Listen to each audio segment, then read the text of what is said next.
എല്ലാവർക്കും നമസ്കാരം. ഇന്നത്തെ ശുഭചിന്ത: കാണുന്നതിനോടും കേൾക്കുന്നതിനോടും എപ്പോഴും പ്രതികരിച്ചു കൊണ്ടിരുന്നാൽ നമ്മുടെയും മറ്റുള്ളവരുടെയും ജീവിതം ദുരിതപൂർണമാകും എന്നോർക്കുക. എത്ര നന്നാക്കിയാലും പിന്നെയും ആളുകളിൽ കുറവുകളുണ്ടാകും. ശരിയാക്കിയാലും പിന്നെയും സമൂഹത്തിൽ ശരികേടുകളും ഉണ്ടാകും. പലതിനെയും ക്ഷമാപൂർവം സ്വീകരിക്കാൻ നാം പഠിക്കേണ്ടതുണ്ട്.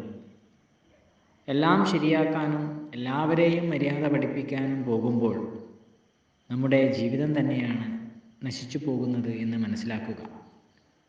ഓരോന്നിനെയും അതിൻ്റേതായ മൂല്യം കൽപ്പിച്ചുകൊണ്ട് സ്വീകരിച്ചാൽ നമുക്കും എല്ലാവരുടെ മുന്നിലും മൂല്യമുണ്ടാകും.